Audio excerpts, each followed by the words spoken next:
It's not just hair that separates black people from Africans because when I grew up, having natural hair meant I was not a black American. Every child I came across was like, "You're either Jamaican or African. Don't tell us nothing else." It did not help that my name was Odwana. But today I'm in the Walmart parking lot and this woman that was homeless, unhoused, I'm not sure, but she commented on the fact that I had juice in my basket that looked natural, weird to her. She was like, "Is that juice?"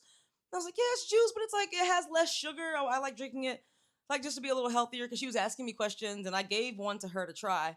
And then she looked in my basket again, and she said, "Is that are those chips? What kind of Doritos are those kind of thing?" And to her, I once again was like, no, it's just like a healthier chip, like kind of less fat, different." And she was like, "Oh, okay, you Nigerian?"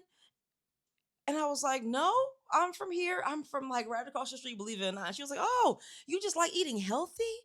And I was like, "Yeah." And it occurred to me after I was like driving away and like, sharing my snacks with her, I was like, "Oh, okay. It was never just your hair and your name," because I have to admit, my mom was also the most Afrocentric person in her entire family. She was the only one that kind of wore her natural hair the most. And she also was the only one, at least when I was growing up, that seemed to care the most about like the quality of like food, natural products, having natural hair. Her hair was usually cut. She rocked the fade. She killed it. But I noticed now that black people are also probably associating eating a certain kind of way with not being black. Like, this gonna sound terrible, but if my basket would have been full of Fanta and Cheeto puffs, she'd have been like, "Cool, that's normal to me. I know you from right here.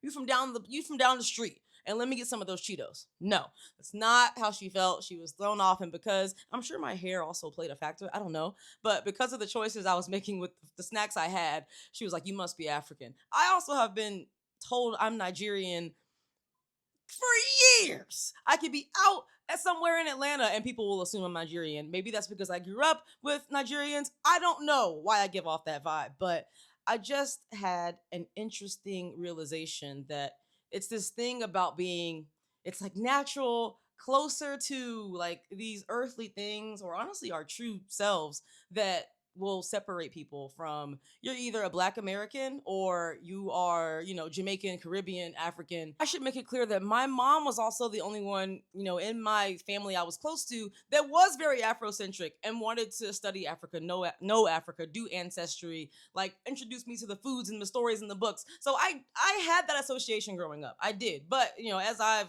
gotten older, done my own thing, made friends, whatever, no part of me thinks that only Afrocentric Black Americans are more aware of like, natural foods or being healthy or wearing their hair natural. I'm sure there's plenty of people that are strictly foundational Black American that do those same things. But now I'm just curious how many people may think the same way that she does, because even like you step into maybe a Black vegan shop in Atlanta, it will feel very Afrocentric. Like those two things are hand in hand a lot.